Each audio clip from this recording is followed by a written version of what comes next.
Welcome back. ಇದು ರಾಜ್ಯದ ಪ್ರಥಮ ಸ್ಕಿನ್ ಬ್ಯಾಂಕ್. ರಾಜ್ಯ ರಾಜಧಾನಿಯ ಕೀರ್ತಿಯನ್ನ ಎತ್ತಿ ಹಿಡಿದಿದ್ದ ಚರ್ಮನಿಧಿ. ಆದರೆ ಇದೀಗ ಸ್ಕಿನ್ ಬ್ಯಾಂಕ್ಗೆ ಚರ್ಮದ ಅಭಾವ ಸೃಷ್ಟಿಯಾಗಿದೆ. ಏನಾಗಿದೆ ಬನ್ನಿ ನೋಡೋಣ. ಸ್ಕಿನ್ ಬ್ಯಾಂಕ್ನಲ್ಲಿ ಚರ್ಮದ ಅಭಾವ. ಸುಟ್ಟ ಗಾಯಾಳುಗಳಿಗೆ ಸಿಕ್ತಿಲ್ಲ ಚರ್ಮ. ಸುಟ್ಟ ಗಾಯಗಳಿಂದ ಬಳಲುವ ಜನರಿಗೆ ಸಂಜೀವಿನಿಯಾಗಿತ್ತು ವಿಕ್ಟೋರಿಯಾ ಆಸ್ಪತ್ರೆ ಚರ್ಮನಿಧಿ. ಇದೀಗ ಚರ್ಮದ ಕೊರತೆ ಎದುರಾಗಿದೆ. 2016ರಲ್ಲಿ ಆರಂಭವಾದ ರಾಜ್ಯದ ಪ್ರಥಮ ಚರ್ಮನಿಧಿಯಲ್ಲಿ ಬೇಡಿಕೆಯಷ್ಟು ಚರ್ಮ ಸ್ಟಾಕ್ ಇಲ್ಲ ಅನ್ನೋದು ವೈದ್ಯರ ಆತಂಕ. ಆಸಿಡ್ ದಾಳಿ, ಆಕಸ್ಮಿಕ ಬೆಂಕಿ ಅವಘಡ ಸೇರಿದಂತೆ ಸುಟ್ಟ ಗಾಯಗಳಿಂದ ಬಳಲುವ ಜನರಿಗೆ ಚರ್ಮ ಅತ್ಯವಶ್ಯಕ. ಚರ್ಮವನ್ನು ನೀಡಲು ದಾನಿಗಳು ಮುಂದಾಗದೇ ಇರೋದು, ಚರ್ಮ ಸಂಗ್ರಹ ಆಗ್ತಿಲ್ಲ. ಚರ್ಮದಾನಿಗಳ ಸಂಖ್ಯೆ ಇಳಿಕೆಯಾಗ್ತಿದೆ.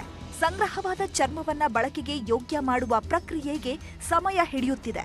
ಇನ್ನು ವ್ಯಕ್ತಿ ಸತ್ತ ಬಳಿಕ 6 ಗಂಟೆಯ ಒಳಗೆ ಚರ್ಮ ಸಂಗ್ರಹ ಮಾಡಬೇಕಿದೆ.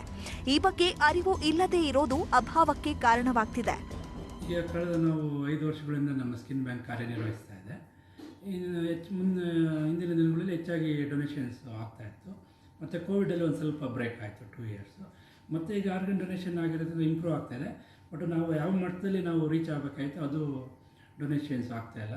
ಹೆಚ್ಚಾಗಿ ಜನರಿಗೆ ಅದರ ಬಗ್ಗೆ ಅವೇರ್ನೆಸ್, ಸ್ಕಿನ್ ಡೊನೇಷನ್ ಬಗ್ಗೆ ಅವೇರ್ನೆಸ್ಸು ತಿಳುವಳಿಕೆ ಕಡಿಮೆ ಇರೋದ್ರಿಂದ ಇದು ಹಿನ್ನಡೆ ಆಗಿದೆ. ಚರ್ಮದಾನದ ಬಗ್ಗೆ ಅರಿವು ಇಲ್ಲದೇ ಇರೋದ್ರಿಂದ ದಾನಿಗಳ ಸಂಖ್ಯೆ ಇಳಿಮುಖಕ್ಕೆ ಕಾರಣವಾಗಿದೆ.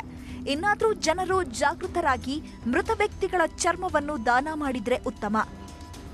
ಹಂಸಶ್ಯಾಮಲ, ನ್ಯೂಸ್ 18, ಬೆಂಗಳೂರು.